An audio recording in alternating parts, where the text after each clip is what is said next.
Saludamos otra vez a nuestros hermanos y hermanas que nos acompañan en esta programación y vamos a continuar con la reflexión sobre este gran tema, ¿no?, de la última generación, verdad presente, mensaje del tercer ángel, en fin, mensaje adventista puro es lo que obviamente estamos abordando y estudiando. Vamos a orar al Señor para que nos pueda dirigir en nuestra siguiente temática, en nuestro siguiente abordaje. Nuestro Padre que estás en los cielos, agradecemos la ocasión de continuar estudiando tu palabra, estudiando el mensaje que nos ha dado, Señor, como remanente final. Permanece en nuestros corazones, nuestras mentes, y que tu Santo Espíritu nos lleve a toda verdad y a toda verdadera comprensión de los mensajes que tú nos has dejado para este tiempo. Quédate presente con la asistencia de tus santos ángeles. En el nombre de Jesús oramos. Amén. Bien, como habíamos señalado, otro de los temas importantes a abordar tiene que ver justamente con el tema de la expiación. Y una de las grandes interrogantes o cuestionamientos actuales tiene que ver si fue completada la expiación de Cristo en la cruz. Un tema ya que nuestro pastor Miranda hizo un abordaje desde otra mirada, perspectiva. Acá vamos a hacerlo también incorporando otros componentes, porque este tema tiene varias aristas, sin duda. Hay varios componentes que uno puede estudiar y abordar. Y en esta ocasión justamente vamos a ver las evidencias del Antiguo, Nuevo Testamento y también de los testimonios, y su correlación también con otro tema que está relacionado con el tema de la expiación, que tiene que ver con la purificación. Prácticamente ahí va a estar justamente nuestra mirada, nuestro abordaje en esta ocasión, viendo justamente algunas declaraciones que son trascendentes e importantes, también quizás considerando algunas de las críticas que se hace justamente a la perspectiva clásica, a la perspectiva histórica del adventismo con respecto a este tema de la expiación. Este tema, el término expiación perfectamente puede ser conciliado, ¿no?, relacionado con el término reconciliar o reconciliación, que es el término que se usa en el Nuevo Testamento. Así que el término expiación en el Antiguo Testamento es más común, en el Nuevo también aparece, pero prácticamente el término que acapara y que prácticamente está en un mismo campo semántico es el término reconciliar, ¿no?, katalegue en el griego, kefer en el Antiguo Testamento, y todo tiene que ver justamente con lo que es expiar. Y expiar no es solamente algo jurídico. La expiación tiene que ver, digamos, con la totalidad del ser, y lo vamos a ver a continuación. Hay una cita que encontramos en el Conflicto de los Siglos, dice lo siguiente: es obra de la conversión y de la santificación reconciliar a los hombres con Dios, poniéndolos de acuerdo con los principios de su ley.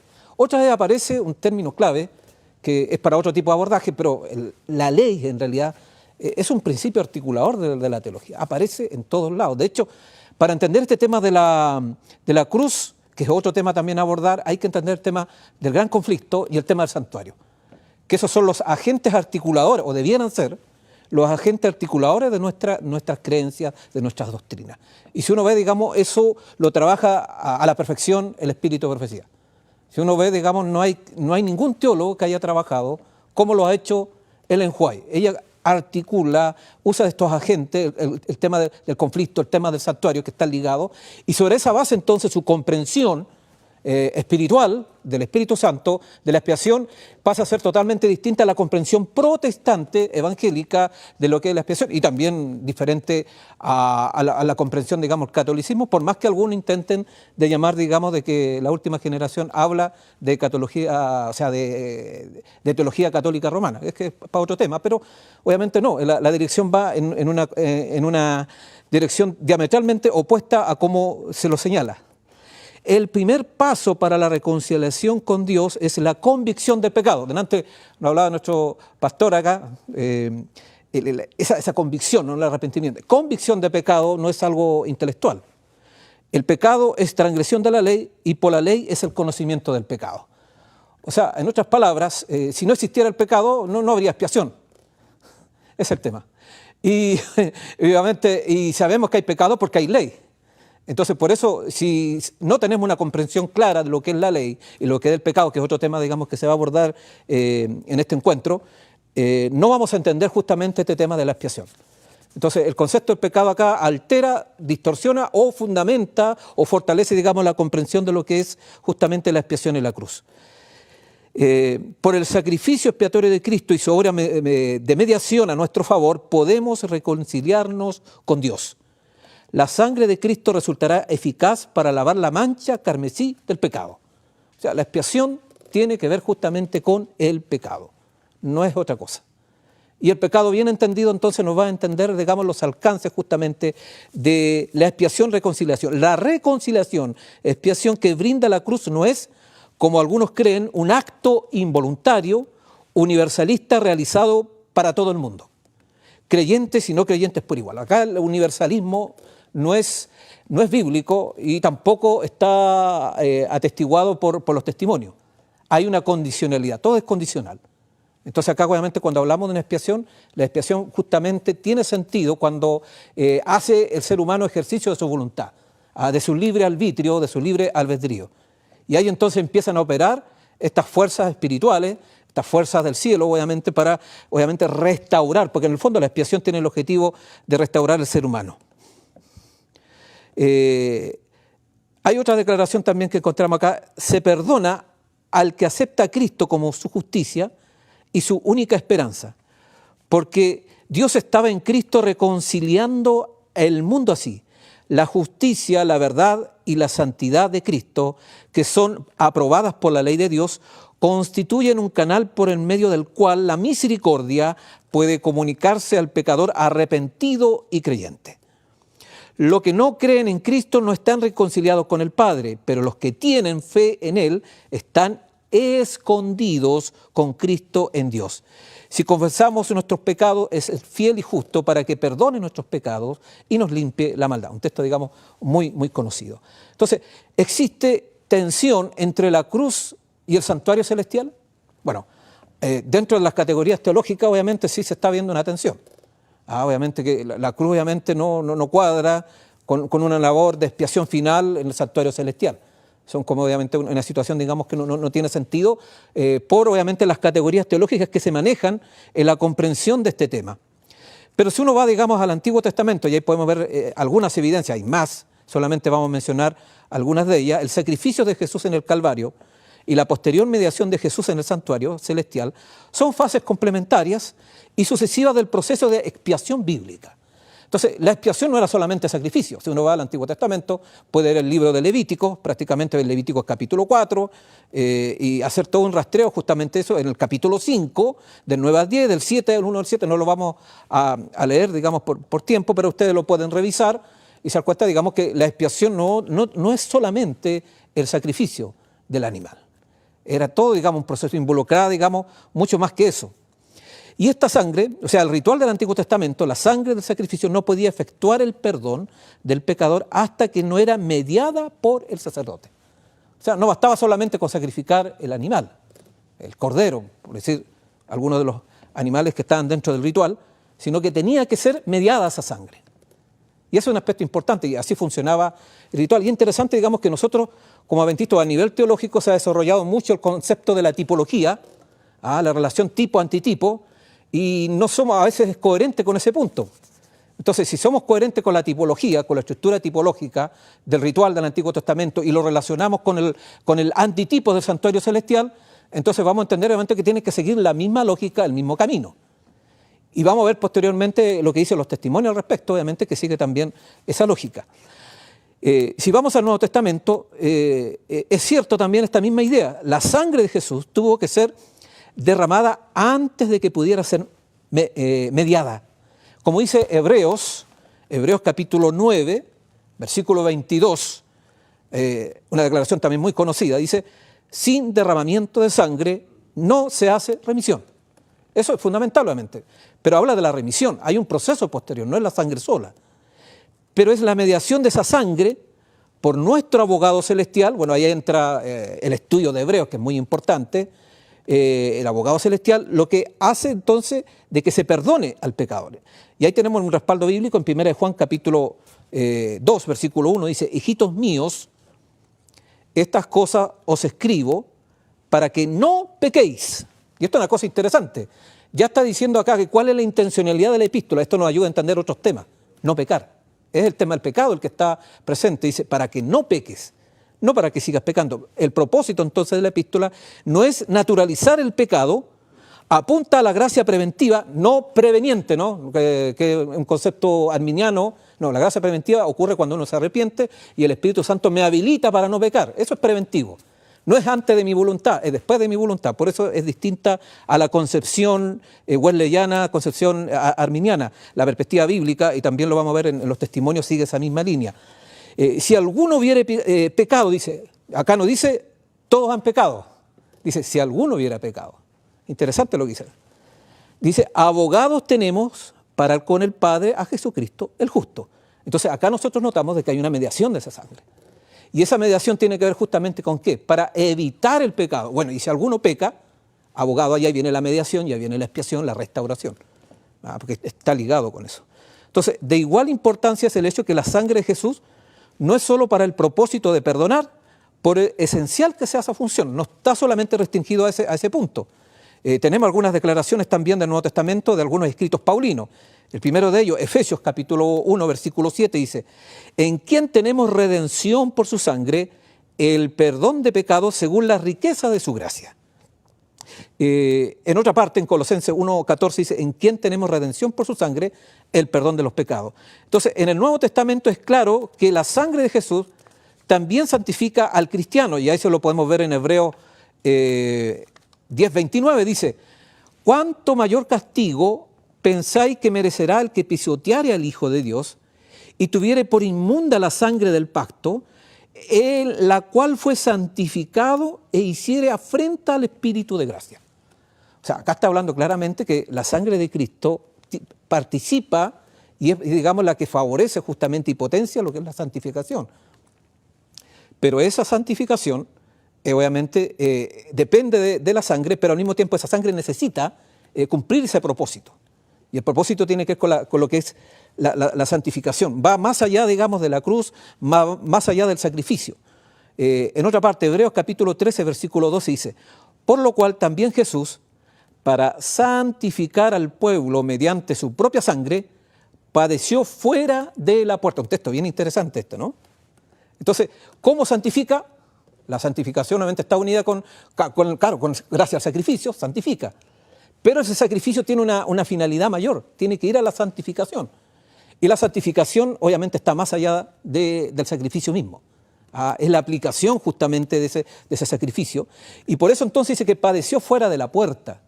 Y ahí entra justamente otro punto, digamos, de estudio, ¿no? Que tiene que ver con la naturaleza humana de Cristo y sus implicancias también con la expiación. Y de hecho la hay. No lo vamos a abordar ahora ese tema, pero está, digamos, en estrecha relación. Otro pasaje más, Hebreos capítulo 13, versículos 20 al 21 dice, y el Dios de paz que resucitó de los muertos a nuestro Señor Jesucristo, el gran pastor de las ovejas, por la sangre del pacto eterno, os haga aptos en toda obra buena para que hagáis su voluntad, haciendo Él en vosotros lo que es agradable delante de Él por Jesucristo, al cual sea la gloria por los siglos de los siglos. Entonces, claramente acá la sangre tiene que obviamente ir a las obras. Es la sangre de Cristo entonces la que me permite tener buenas obras. De paso, en el pensamiento paulino existen dos tipos de obras, dos categorías de obras. Las obras de la ley, que son las obras de la carne, versus las buenas obras. Y el apóstol Pablo distingue eso en su epístola. Es importante hacer eso. Las obras en sí no son malas. Y la expiación de Cristo obviamente tiene que ver con las buenas obras. Lo vamos a ver después en los testimonios. Entonces, la expiación de Cristo, si no se materializa, si no se refleja en buenas obras, no tiene sentido tampoco. Tiene que estar justamente, y acá el texto lo dice, para buenas obras, o para obra buena, para que hagáis entonces su voluntad. Ese es el objetivo, obviamente, de la sangre de Cristo. Sin esta obra de santificación, con la ayuda del Espíritu Santo, entonces la cruz no sirve de nada. Bueno, hay algún asidero, y ahora vamos a ir a los testimonios. Hay algún asidero de esto en los testimonios. Ya hemos visto que la Escritura claramente relaciona que el sacrificio tiene una finalidad mayor, y está relacionado justamente con la mediación de Cristo en el santuario. Bueno, y el libro de Hebreo lo expresa, digamos, con claridad, y otras epístolas paulinas también justamente nos entregan esa misma idea. Veamos los testimonios, ¿no? La evidencia de los testimonios. Dice, el Espíritu iba a ser dado como agente regenerador. Sin esto, el sacrificio de Cristo había sido inútil. Una declaración para algunos, digamos, demasiado fuerte, pero esto es claro. Dice, el poder del mal se había estado fortaleciendo durante siglos y la sumisión de los hombres a este cautiverio satánico era asombrosa. El pecado podía ser resistido y vencido únicamente por la poderosa intervención de la tercera persona de la divinidad, que iba a venir no con energía modificada, sino con la plenitud del poder divino. El Espíritu es el que hace eficaz lo que ha sido realizado por el Redentor del mundo. Por el Espíritu es purificado el corazón, por el Espíritu llega a ser el creyente partícipe de la naturaleza divina.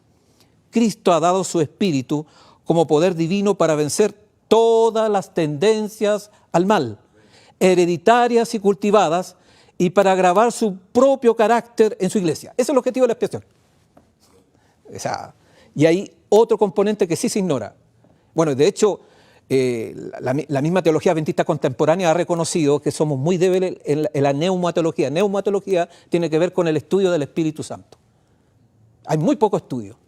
De hecho, se han hecho algunos simposios últimos, y creo que hay 2 libros en Latinoamérica, se hicieron 2. Acá no he visto todavía uno directo, pero se han hecho 2.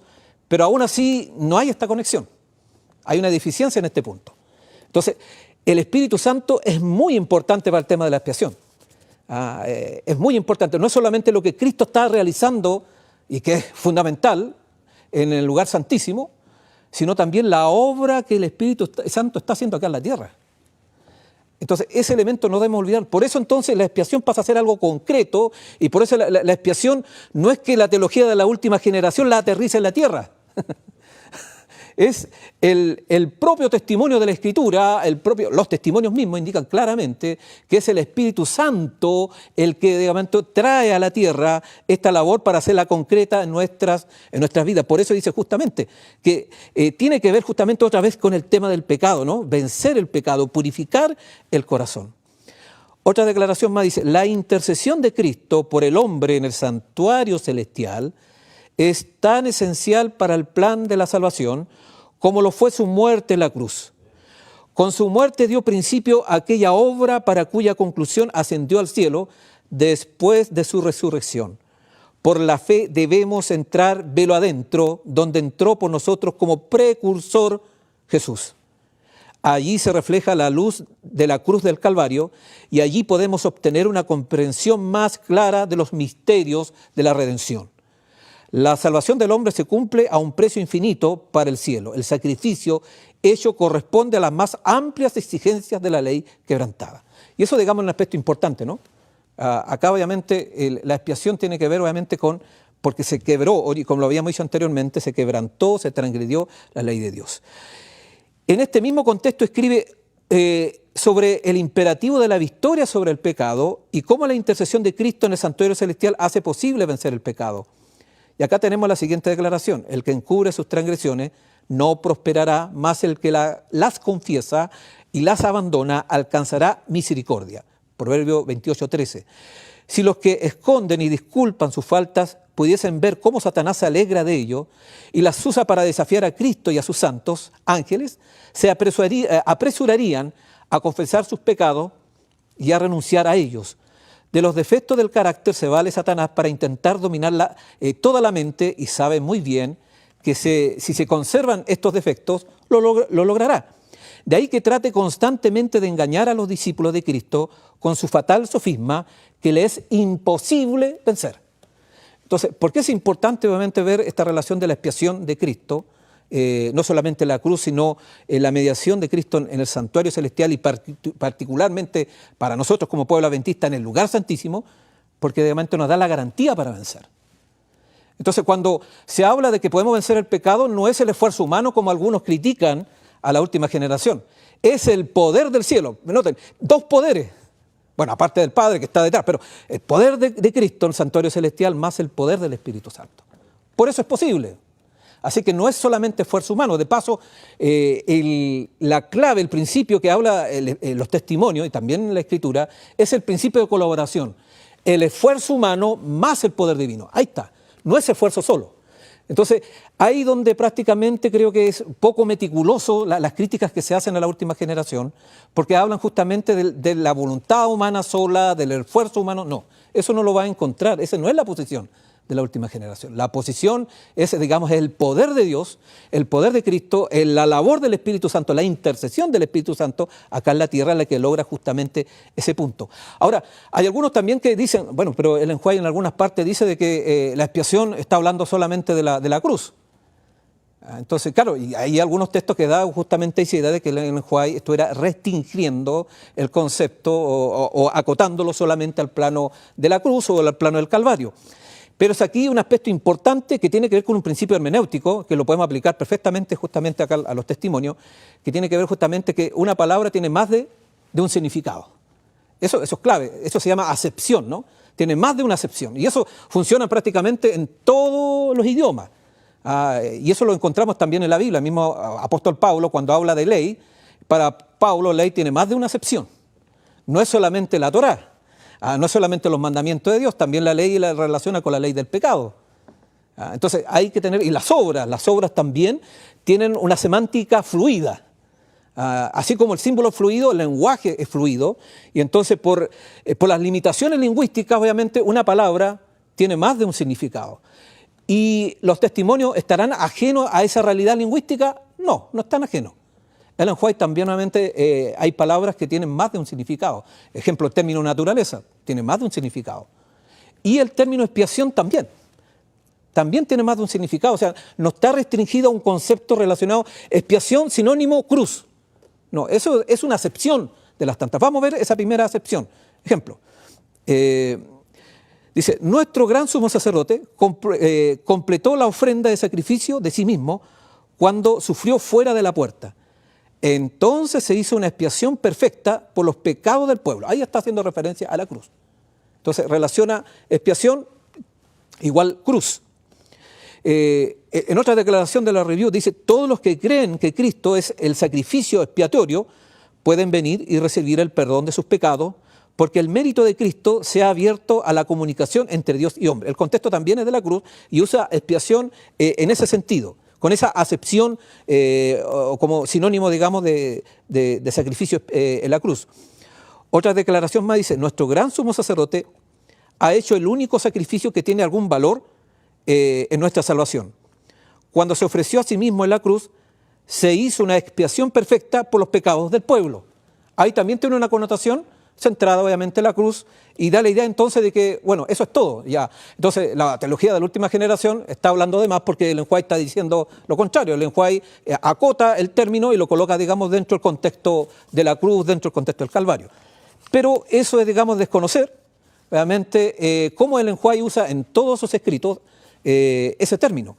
Y vamos a ver justamente cómo lo usan en otro sentido, en el sentido que hemos estado relacionando. Vayamos a otra declaración en el conflicto de los siglos. Dice, ahora mientras nuestro gran sumo sacerdote está haciendo propiciación por nosotros, debemos tratar de llegar a la perfección. Acá se van a unir varios conceptos. Este texto, este pasaje, este párrafo es muy, muy poderoso. Con pecado uno podría decir sin pecado. Después lo vamos a ver, digamos, ese tema, ¿no? Perfección con pecado, sin pecado. Bueno, el White no trabaja con esas categorías. Pero obviamente los teólogos contemporáneos usan eso en Cristo. Nuestro Salvador no pudo ser inducido a ceder a la tentación ni siquiera en pensamiento.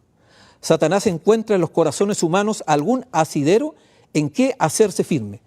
Es tal vez algún deseo pecaminoso que se acaricia, por medio del cual la tentación se fortalece.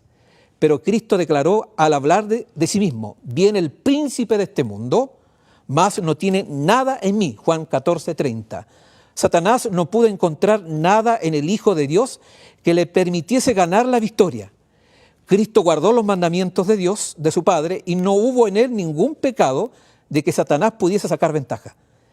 Esta es la condición en que deben encontrarse los que han de subsistir en el tiempo de angustia. Entonces acá claramente tenemos que el concepto de la expiación está haciendo referencia justamente a la mediación de Cristo y particularmente a la perfección. Noten que acá ya Ellen White va más allá y conecta, digamos, la expiación con la perfección, con vencer el pecado, con una condición de obediencia sin pecado. O sea, esos elementos ya están justamente acá presentes. Otra declaración.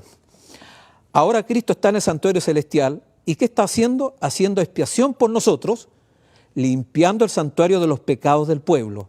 Entonces debemos entrar por fe en el santuario con Él.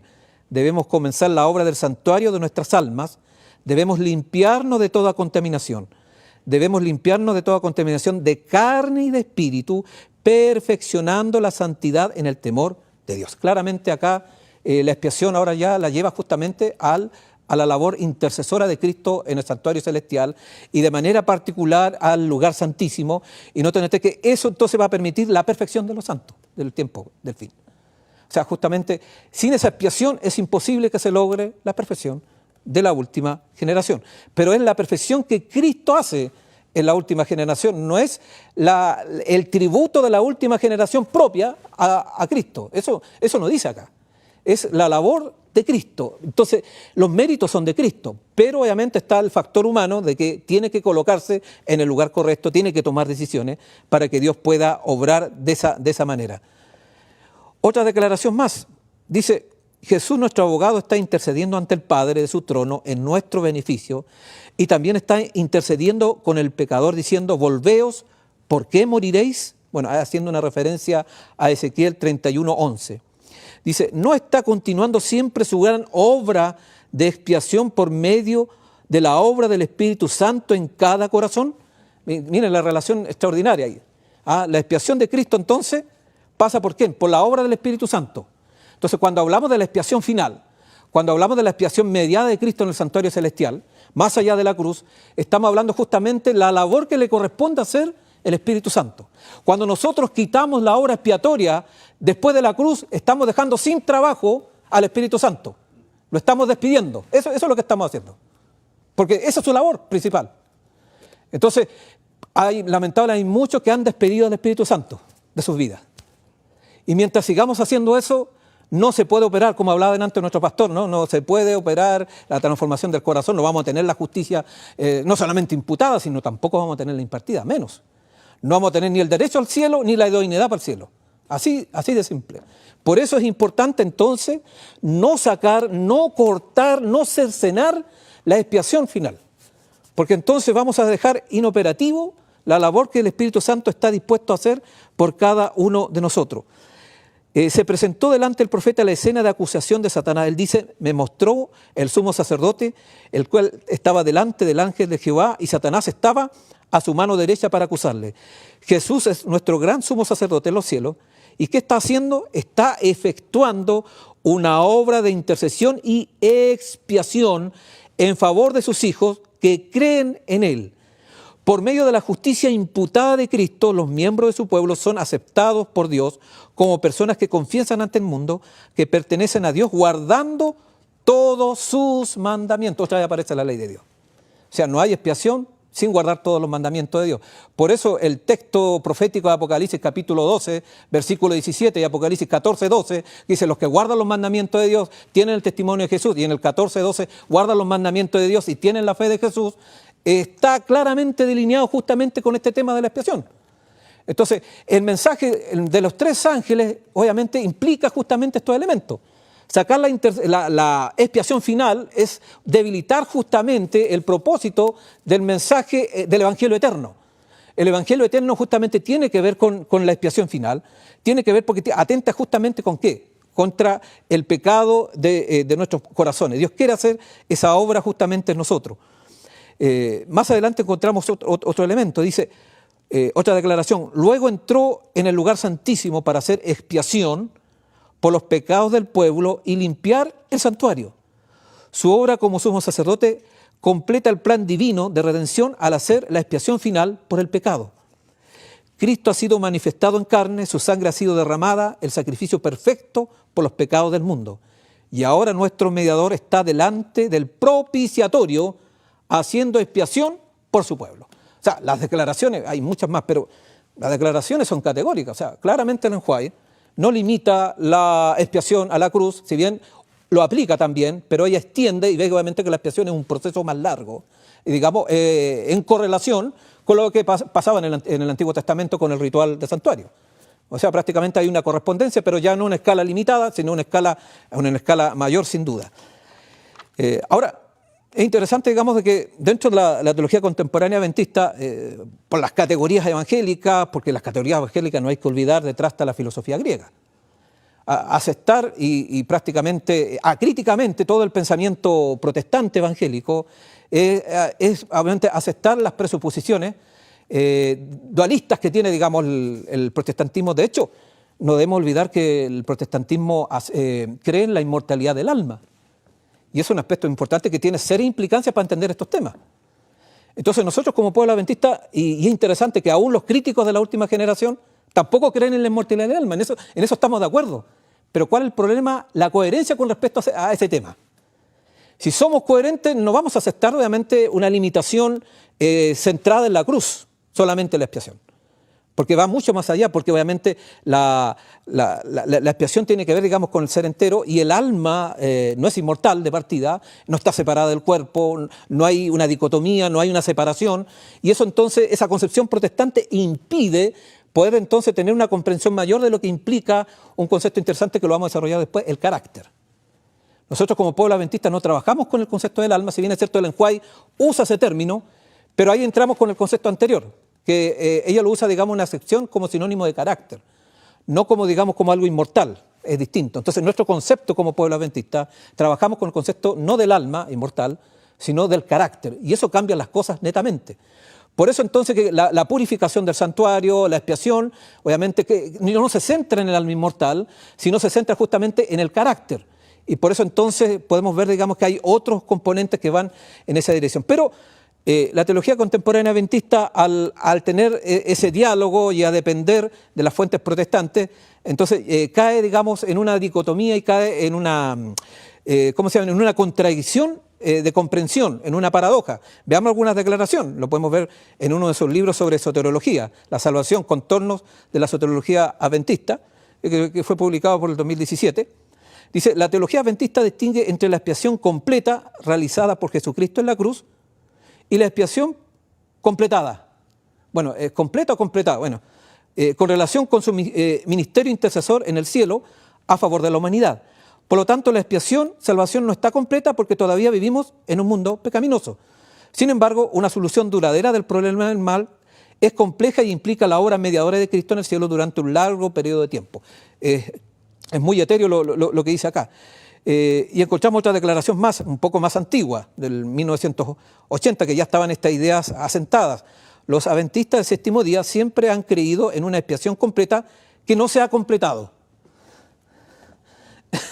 Entonces, es un lenguaje ambiguo, es un lenguaje paradójico, y es justamente, estoy hablando de los que son un poco más conservadores dentro de la nueva teología, pero como trabajan todavía con teología evangélica, justamente se genera esa tensión, una tensión, usándola ya en términos más filosóficos, una tensión dialéctica, ¿no? de tensión de contrarios, y buscar un punto de encuentro, y eso es muy difícil. Porque el pensamiento occidental, influido por la filosofía griega, particularmente, lo único que puede hacer es calcular las dicotomías, ¿no? Ese es el ejercicio que hacen los filósofos, pero no las podemos superar. O sea, es imposible, si nosotros trabajamos con filosofía griega, jamás vamos a superar esos contrarios. Lo único que podemos hacer es cálculo, y acá vemos un cálculo, ¿no? ¿Qué están haciendo nuestros teólogos? Calculando, buscando un acomodo, para que obviamente no irse en contra de algunos cimientos que tenemos como adventistas, pero al mismo tiempo cediendo por la otra parte. Entonces, haciendo una negociación teológica, no sirve. Entonces, la expiación, obviamente, tal cual está expresada en la Escritura y tal cual está expresada justamente en los testimonios, va en una dirección totalmente contraria. Otra declaración más también dice, la expiación es completa en la cruz, pero aún no está completada porque necesita ser aplicada a la vida de las personas. Entonces, ahí entramos justamente en una situación ambigua. Hay otras declaraciones donde nosotros podemos encontrar, ¿no?, que debe haber una purificación del alma aquí sobre la tierra en armonía con la purificación del santuario celestial. Y eso es lo que nosotros hablamos justamente como la doble expiación, o la expiación, o la doble purificación, o purificación dual, que esto no es nuevo, uno lo puede encontrar ya en la época de los pioneros, no solamente el Enjuay habló de este tema, sino tenemos Joseph Bate, Crucier, ellos hablaron justamente de esta relación de la doble purificación. Así que no es un tema, ni siquiera aparece después de 1919, la época fundamentalista del adventismo, como algunos dicen. No, esto es un tema pionero prácticamente, donde ya estaba esa comprensión y donde también está esa idea en la misma escritura. Si uno va a Levíticos capítulo 16, versículo 30, dice, porque en este día se hará expiación por vosotros y seréis limpios de todos vuestros pecados delante de Jehová. Noten ustedes cómo esa purificación implicaba la limpieza del pueblo, la purificación del pueblo. No era solamente una declaración, no era una expiación jurídica. Eso, acá no encontramos el lenguaje jurídico. O sea, la expiación no es forense en Levítico, bajo ningún punto de vista. Puede tener algunos componentes forenses, pero apunta a ¿qué? Seréis limpios de todos vuestros pecados delante de Jehová, de todas vuestras transgresiones. Otra declaración más, Levíticos 23, 27 dice, a los 10 días de este mes séptimo será el día de la expiación, tendréis santa convocación y afligiréis vuestras almas, afligiréis y ofreceréis ofrenda encendida a Jehová. Afligiréis tenía que ver con un juicio interno, escudriñamiento si habían pecados o no en la persona. Entonces implicaba un trabajo, digamos, en el pueblo mismo. Afecta la expiación, afecta la vida ética del pueblo de Dios. Bueno, de paso, bíblicamente hablando, la ética y la salvación es una sola cosa. Pero actualmente se ha separado la ética de la salvación. Y lo podemos ver, a pesar de que nuestras creencias fundamentales intentan mantener los puntos históricos del adventismo, pero uno puede ver la conformación de las creencias fundamentales y va a encontrar que la vida cristiana va por un lado y la salvación va por otro lado, como que fueran dos temas distintos. Y no podemos nosotros hablar de la salvación sin integrar justamente la vida cristiana, porque es una sola cosa. Y acá, digamos, los textos bíblicos siempre integran la ética con la salvación, es una sola cosa. De hecho, acá hay declaraciones éticas y salvíficas al mismo tiempo, en los textos, digamos, del Antiguo Testamento y el Levítico. O sea, se integran perfectamente. Entonces, ahí nosotros podemos encontrar en qué dirección el Señor nos va entregando justamente de esta expresión. Ahora podemos ver otra fundamentación más. No vamos a leer todo el libro de Daniel, obviamente, pero en Daniel capítulo 7, 9-14, podemos encontrar que el día de la expiación antitípico, que ahora se lleva a cabo, los libros del cielo se abren y los registros se examinan, con el propósito de decidir a quién entre el pueblo profeso se le retendrán sus nombres. Pastor Bor habló en la mañana esto sobre Daniel capítulo 12, versículo 1. ¿Quiénes van a estar y quiénes no? Hay digamos, un juicio, pero el juicio es porque hay una purificación, no al revés. Actualmente se habla más de juicio investigador, pero en sentido jurídico también, para dar una seguridad. Se busca lograr, ¿no? Y así se articuló de que ese juicio investigador me dé seguridad de salvación, que es un concepto muy, muy protestante y que dentro del adventismo se usa mucho, ¿no? Nosotros, todo aquello que atente con la seguridad de mi salvación, yo tengo que sacarlo de la doctrina o de la enseñanza. Entonces, el juicio investigador, sí, la purificación me da esa seguridad, pero cuando incorpora la purificación ya no estoy tan seguro como antes. Empiezo a dudar, ¿por qué? Porque me invita justamente a abandonar el pecado. Ese es el tema. Y a no sentir, digamos, una concepción de una justicia forense, una justicia legal. Y eso lo podemos ver claramente también en el libro de Apocalipsis. Y eso hay una cita bien interesante, entre otras. Podemos ver Apocalipsis capítulo 3, versículo 5.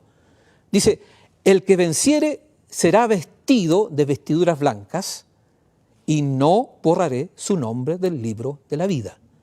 Y confesaré su nombre delante de mi Padre y delante de sus ángeles. Apocalipsis 3:5, entonces el que venciere. ¿Cuál es la condición entonces para salir no hallado falto en el juicio investigador? ¿Tener una confianza forense en lo que Cristo está realizando judicialmente? No. Acá dice claramente, debe vencer el pecado. Así que ahí tenemos otra evidencia más, muy clara. O sea, ¿y eso cómo es posible? Gracias a la expiación final de Cristo. No solamente lo que Cristo hizo en la cruz. Lo que hizo en la cruz, digamos, da garantías. Obviamente, es fundamental. Es crucial, fundamental. Pero esa obra tiene que ser aplicada por el Espíritu Santo. Y por la obra de Cristo, digamos, en nuestra vida. Por eso, el que venciere será vestido de vestiduras blancas y no borraré. O sea, por eso, si nosotros estamos diciendo al pueblo de que inevitablemente vamos a seguir pecando hasta cuando Cristo venga, nos vamos en contra de la declaración bíblica. Porque no es un vencer forense acá, el vencer tiene que ver con el pecado concreto. Hay otro texto que está relacionado con el mensaje de la Odisea que es muy similar, Apocalipsis 3:21, ¿no? También habla justamente al que vence, ¿no? Así como yo, dice, he vencido. Y ahí coloca entonces la victoria de Cristo, en su manera de Cristo, entonces pasa a ser ejemplo para la iglesia de la Odisea, que está en una circunstancia de tibieza espiritual.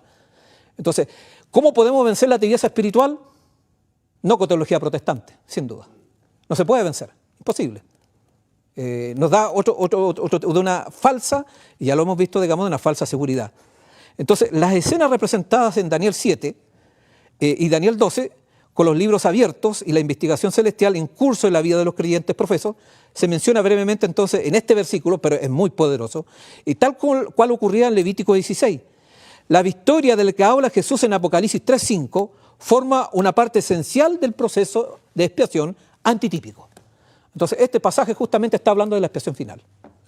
Ese es el tema. Entonces, claramente, cuando Ellen White habla de la expiación final, no está elucubrando. Bueno, es profeta, podría a lo mejor haber hablado otra cosa, pero ella obviamente tiene justamente estos textos en consideración, y ahí uno va viendo justamente las implicancias de este punto. Veamos otra cita que también es bien interesante, pero el profeta dice, pero ¿quién es capaz de soportar el día de su advenimiento? ¿Y quién podrá estar en pie cuando él apareciere?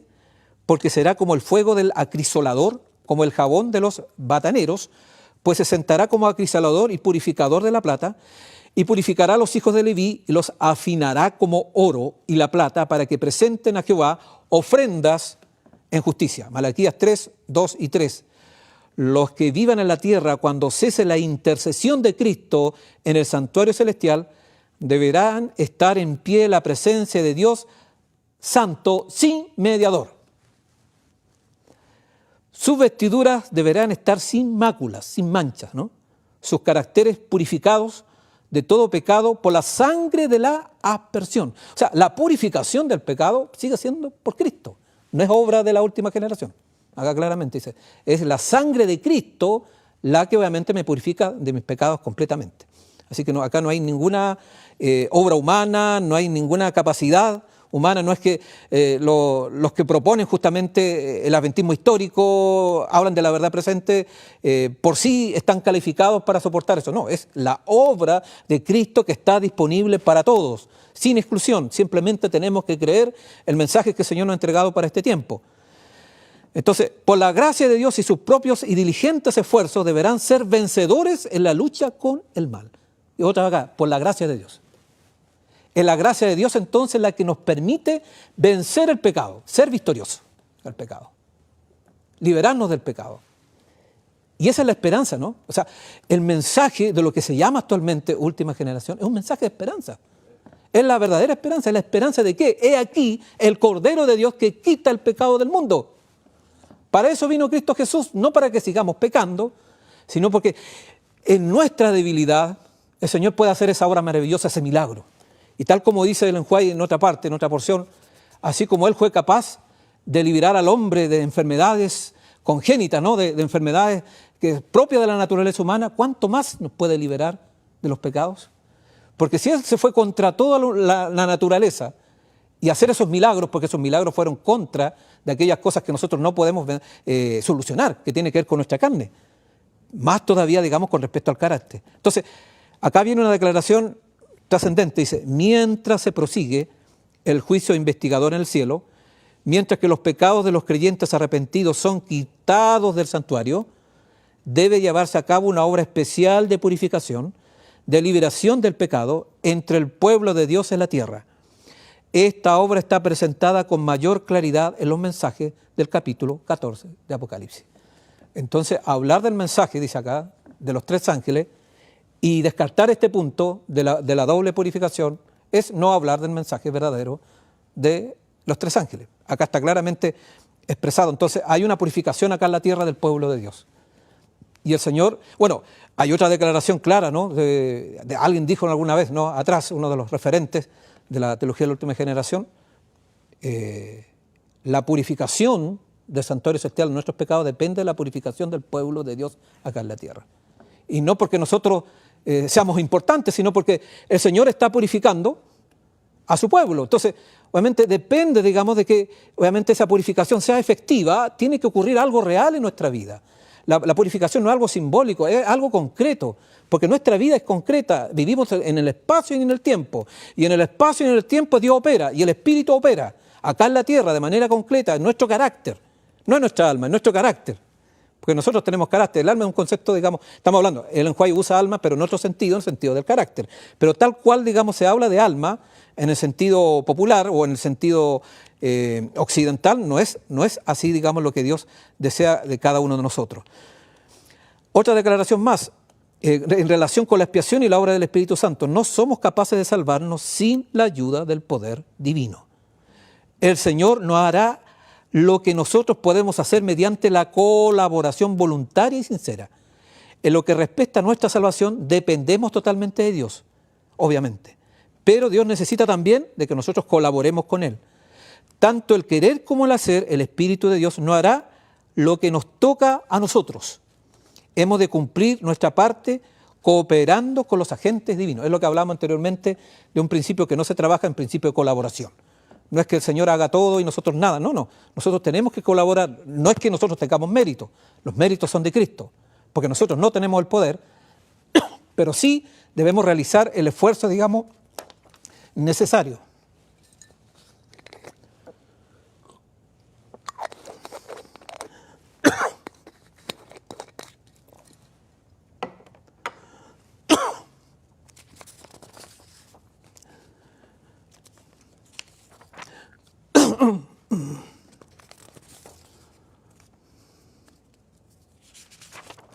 Ahora,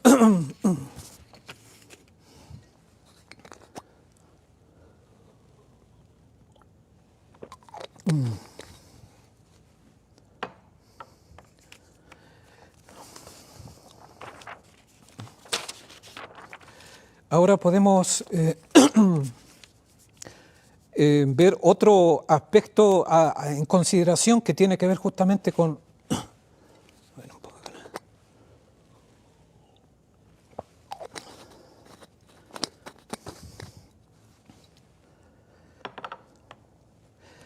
que tiene que ver, como lo que habíamos señalado, con la purificación también del santuario, pero con relación a la obra del Espíritu, pero también a lo que tiene que ver, y lo vamos a ver posteriormente, a lo que es la perfección.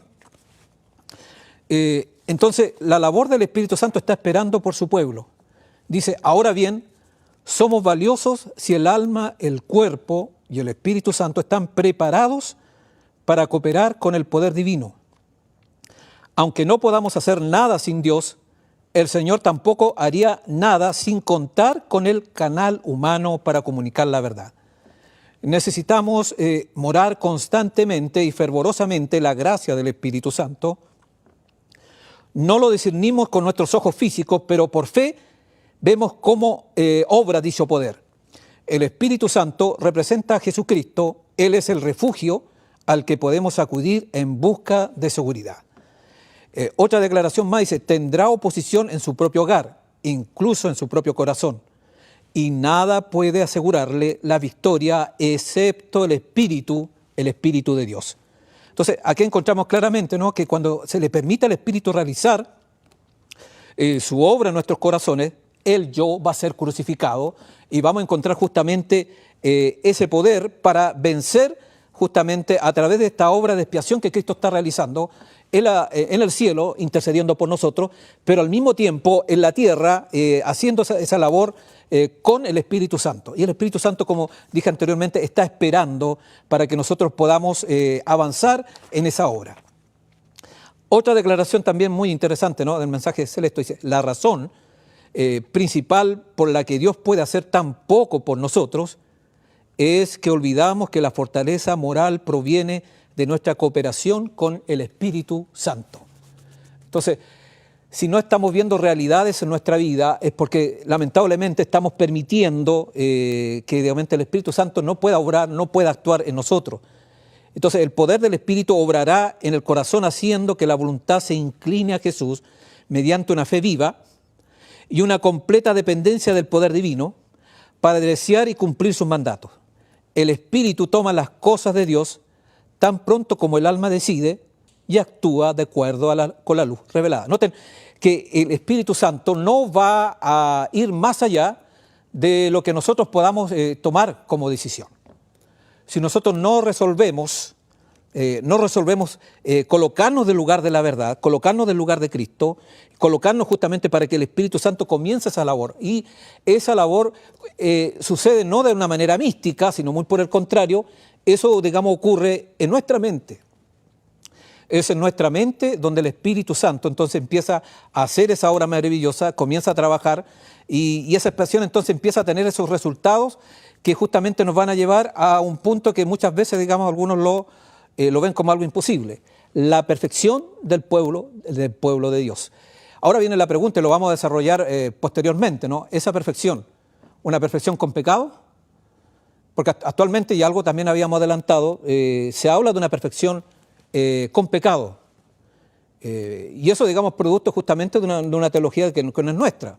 Habíamos hablado anteriormente cómo el influjo wesleyano, como el influjo arminiano, de una u otra manera, está trabajando e incorporando, digamos, conceptos que van más allá. De hecho, si uno va a la teología de Arminio, ya también lo habíamos adelantado, y de Wesley, ellos trabajan con el pecado original y con la gracia preveniente. Bueno, que a lo mejor, gracia preveniente, a lo mejor este concepto no lo manejamos tanto, pero el pecado original sí.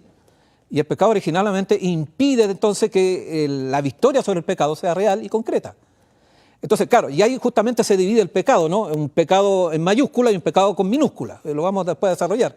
Entonces, noten ustedes, son constructos teológicos. No, reitero, estos son lo que hablamos, estos cálculos teológicos para poder hacer calzar la verdad. Pero la verdad es clara, sencilla, abierta. No existe esa dualidad de pecado. No hay pecado con mayúscula, con payo. El pecado es pecado. Lo vamos posteriormente, no existe eso. Y la perfección, tampoco existe una perfección, digamos, con pecado, porque la perfección también se va a desarrollar posteriormente. La perfección está en directa relación con el pecado. O sea, si estamos en pecado no puede haber perfección. La perfección no tiene que ver con un concepto aristotélico. Bueno, algunos también acusan justamente de ese punto, ¿no? No tiene nada que ver. El concepto aristotélico de partida trabaja con conceptos atemporales, trabaja con un concepto arraigado, lo que es la inmortalidad del alma. Y la última generación no cree en la inmortalidad del alma, y los adventistas nunca han creído en eso. Así que cuando hablamos de perfección y que esa expiación va a lograr esa perfección, ese imposible, no estamos haciendo teología aristotélica. Bueno, son las nuevas concepciones, ¿no? Son nuevas críticas que hacen. Yo cuando veo eso, ¿de dónde sacaron aristotélico? ¿Sabes lo que obviamente las categorías que trabaja Aristóteles van en una dirección diametralmente opuesta? Y él tampoco es una persona creyente, él trabaja con un concepto netamente filosófico, con la superación humana, va en otro nivel. Entonces, la perfección no tiene que ver con superación de partida. No es la superación de un grupo privilegiado la que va a lograr justamente eso. Entonces, la expiación final no tiene ese objetivo. La expiación, digamos, tiene el objetivo justamente que la expiación final de capacitar, de habilitar al pueblo del tiempo del fin, para que entonces pueda cumplirse la promesa del Señor para este tiempo, cumplir la labor de Cristo Jesús, esa labor que ya estaba declarada en Daniel capítulo 9, porque cuando Juan dijo, he aquí el Cordero que quita el pecado del mundo, no es que algo nuevo, ya Daniel había hablado de que esa era uno de los labores que iba a tener Cristo en el fin del tiempo. El asunto de quitar el pecado. Entonces, el tema del pecado es muy importante. Entonces, la expiación no la vamos a entender, y ahí van a venir, digamos, los otros temas, si no entendemos claramente el tema del pecado, que se va a abordar después. El pecado es muy importante entenderlo, y entender justamente entonces que si sacamos todos esos impedimentos, vamos a lograr justamente la victoria sobre el pecado, y esas promesas que están en el Apocalipsis pueden ser nuestras. Así que, estimado hermano y hermana, ore al Señor. No hay ninguna causa que no pueda ser solucionada. Cualquier situación, el Señor nos puede restaurar, el Señor nos puede levantar. Si hemos pecado, podemos arrepentirnos, y el arrepentimiento nos puede llevar justamente a esa victoria y esa restauración. Así que hay esperanza. Eso es lo que queremos comunicar. Este proyecto y este simposio tiene ese objetivo: traer esperanza, no angustia, sino esperanza y grandes posibilidades que encontramos en Cristo Jesús. Así que bendición a cada uno de ustedes. Sigan en nuestra programación atendiendo a los temas que vienen más adelante, y anotando, estudiando pidiendo y orando al Señor para que estos mensajes puedan calar profundamente a nuestros corazones. Y eso es lo que uno quiere, lo que uno desea, y por eso se está realizando este gran esfuerzo para que se cumpla este propósito. Así que muchas bendiciones, así que no se despeguen de la transmisión, sigan atentos, digamos, a los siguientes temas que ya se han preparado.